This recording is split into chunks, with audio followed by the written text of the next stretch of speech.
quand la première date a été communiquée, on ne s'est pas rapproché de la Cour des comptes? Je ne sais pas. Moi, je me pose une question. Pourquoi la première communication? Encore un couac. Au lieu que M. Sadi vienne dire aux gens qu'il faut la présomption d'innocence quand il s'agit de ses collègues. Voilà, ça c'est son travail. C'est lui qui aurait dû communiquer là-dessus et ne communiquer qu'avec des certitudes, à moins qu'on lui ait donné des certitudes qui par la suite ont été faussées.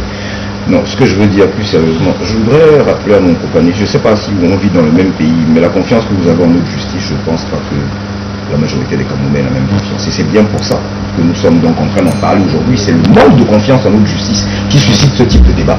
Sinon, nous serions sereins et attendrions que, bon, un report, ça peut arriver pour de multiples raisons et parfois pour de bonnes raisons. Mais ce sont les précédents.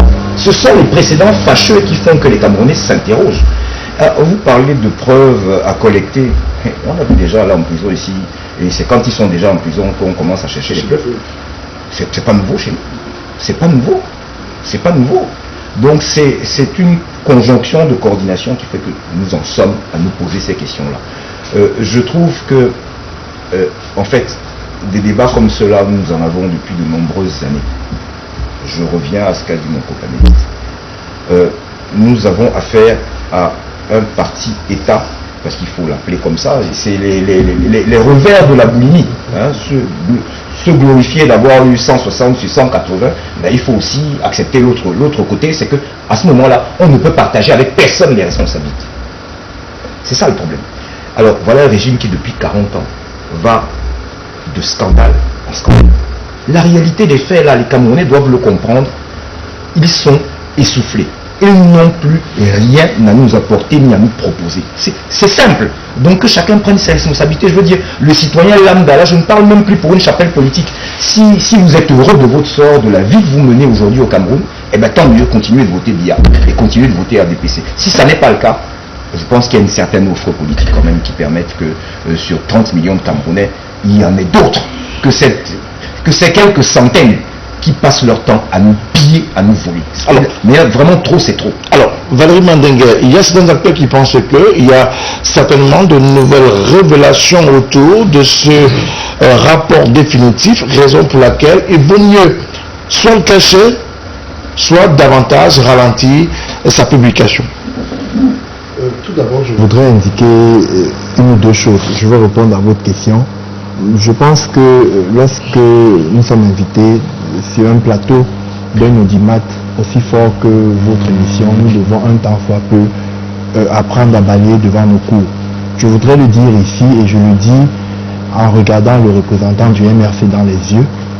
Ils sont totalement, mais alors totalement disqualifiés pour donner une quelconque leçon de rectitude morale. Vous savez très bien que ce parti est au cœur du plus grand scandale d'escroquerie et de ces manières politiques. Aucun d'entre n'a porté plainte. Monsieur Djikam,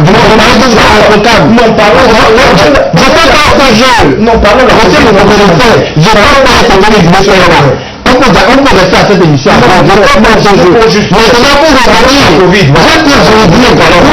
rapport sur Civivol. Je vais vous dire quelque chose, monsieur Djikam. On a attrapé le plus gros. A été attrapé dans ce pays. C'est le MRC qui a envoyé ses avocats.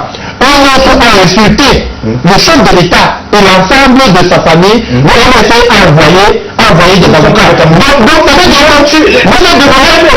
avocat de tout ce monde. En tant que jugement, vous avez qualifié notre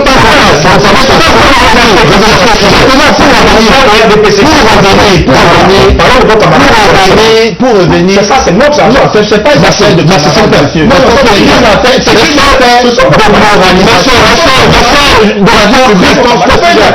Monsieur Mandingue, le sujet c'est pour le Covid-Gate et la publication de ce rapport. Voilà.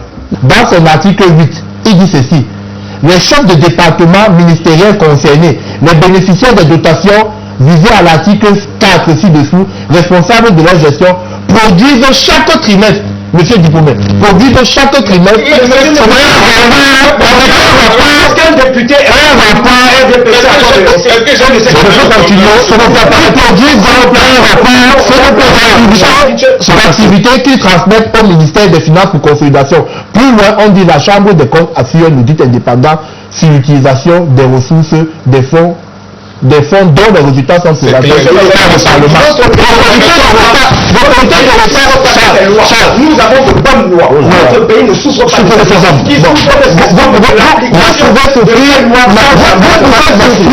vous pouvez souffrir que lorsque nous sommes sur un débat sérieux, vous qui êtes un acteur du boycott, qui n'existait pas sur le plan politique, vous pouvez souffrir que ceux qui existent sur le plan politique disent un mot. Avec votre permission, je vais donc continuer. Donc, dans ce décret, nous voyons très bien que il y avait déjà les mécanismes d'autosaisine. On n'a pas attendu un Nietzsche. Plus loin, l'autorité de l'État assurée par qui selon la Constitution, le Parlement et la présidence de la République. On a dit le Parlement, on n'a pas dit les parlementaires. C'est le Parlement qui assure le contrôle régalien des activités du gouvernement. Aujourd'hui, ce qui est mis sur la table, je dis, ne faisons pas de chasse aux sorcières. S'il y a une chose pour laquelle les Camerounais connaissent et reconnaissent le président Biya, c'est qu'il est intrépide, il est inébranlable. Chaque fois qu'un cas, comme ce cas se met en place, il frappe sans pitié. Donc aujourd'hui, nous attendons, comme vous, le RDP s'attend à la manifestation de la vérité sur cette histoire. Il est inadmissible que des fonds ou des gestionnaires de fonds publics puissent se donner à certaines libertés. Mais maintenant, je veux dire, j'ai peur pour vous que si le véritable rapport, comme il va sortir, après les premières observations, parce qu'après les observations préliminaires, il y a eu ce qu'on appelle dans le droit le contradictoire, c'est-à-dire qu'on a convoqué les prestataires, on a convoqué des membres du gouvernement. J'ai peur qu'après consolidation de tout ça, si ce rapport n'établit pas ou ne verse pas le sang que vous voulez qu'il se verse là, que vous soyez maintenant en train de dire qu'il a été tripassé. Donc attendons, il y a le temps de la justice, il y a le temps de nos émissions, mais attendons que la manifestation de la vérité se fasse au niveau du Parlement. Doit-on rester serein dans la